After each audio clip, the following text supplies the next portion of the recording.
The Sethians were a Gnostic sect during the Roman era. Alongside Valentinianism, Sethianism was one of the main currents of Gnosticism during the 2nd to 3rd centuries. The thinking, though it is predominantly Judaic in foundation, is arguably strongly influenced by Platonism. Sethianism attributed its gnosis to Seth, third son of Adam and Eve, and Norea, wife of Noah.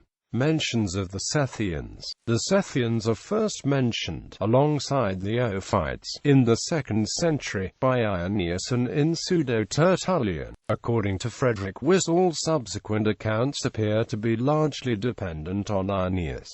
Hippolytus repeats information from Irenaeus.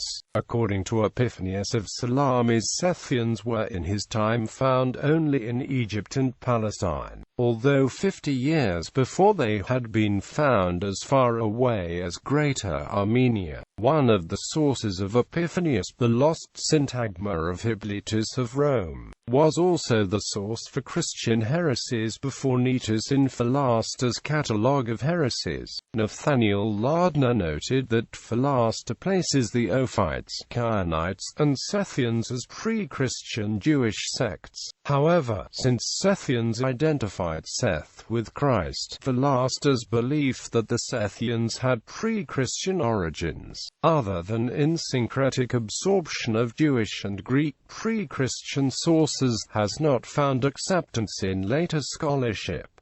Sethian texts. Most surviving Sethian texts are preserved only in Coptic translation of the Greek original. Very little direct evidence of Gnostic teaching was available prior to the discovery of the Nag Hammadi library, a collection of 4th century Coptic translations of Gnostic texts which were apparently hidden in reaction to Athanasius of Alexandria's Easter letter of 367, which banned the use of non-canonical books. Some of these texts are known to have been in existence in the 2nd century, but it is impossible to exclude the presence of later syncretic material in the 4th century translations.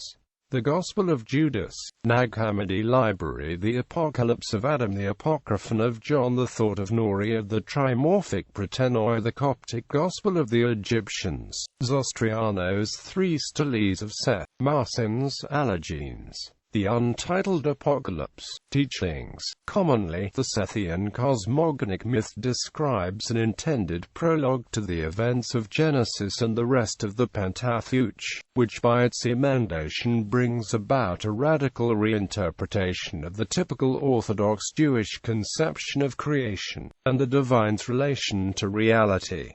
This myth is typically presupposed by Sethian manuscripts, and occasionally by those of later schools. Many of the concepts derived from a fusion of Platonic and Neoplatonic concepts with the Old Testament, as was common in Hellenistic Judaism, exemplified by Philo. The Sethian cosmogony was most famously contained in the Apocryphon of John, which describes an unknown God, the same as Paul had done in the Acts of the Apostles 17:23.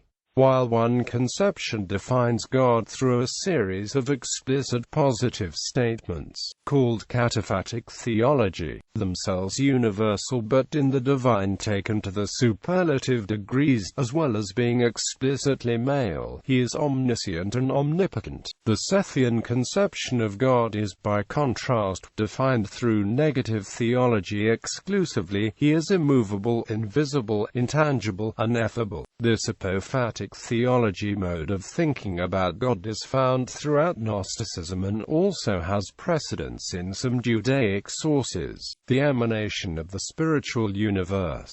The original unknown God went through a series of emanations, during which its essence is seen as spontaneously expanding into many successive generations of paired male and female beings, called eons. The first of these is Barbelo, a figure common throughout Sethianism, who is co-actor in the emanations that follow. The eons that result can be seen as representative of the various attributes of God, themselves indiscernible when not abstracted from their origin. In this sense, Barbelo and the emanations may be seen as poetic devices allowing an otherwise utterly unknowable God to be discussed in a meaningful way amongst initiates. Collectively, God and the eons comprise the sum total of the spiritual universe, known as the Pleroma. At this point the myth is still only dealing with a spiritual, non-material universe.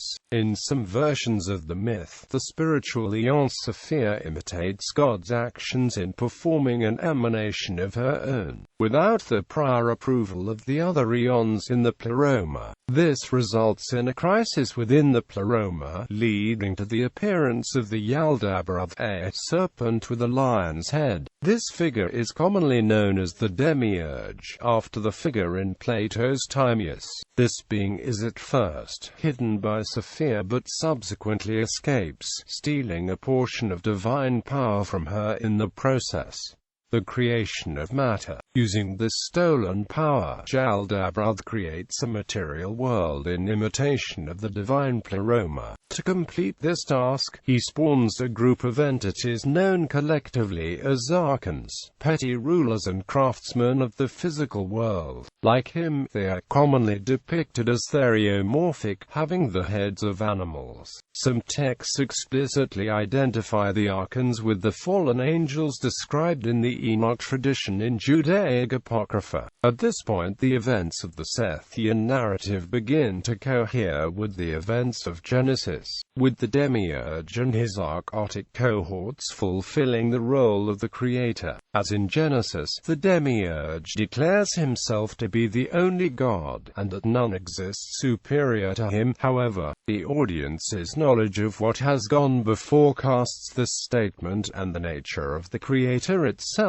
in a radically different light. The Demiurge creates Adam, during the process unwittingly transferring the portion of power stolen from Sophia into the first physical human body. He then creates Eve from Adam's rib in an attempt to isolate and regain the power he has lost. By way of this he attempts to rape Eve, who now contains Sophia's divine power. Several texts depict him as failing when Sophia's spirit transplants itself into the tree of knowledge. Thereafter, the pair are tempted by the serpent, and eat of the forbidden fruit, thereby once more regaining the power that the Demiurge had stolen. As is evident, the addition of the prologue radically alters the significance of events in Eden, rather than emphasizing a fall of human weakness in breaking God's command. Sethians emphasize a crisis of the divine fullness as it encounters the ignorance of matter, as depicted in stories about Sophia. Adam and Eve's removal from the archons' paradise is seen as a step towards freedom from the archons, and the serpent in the Garden of Eden in some cases becomes a heroic,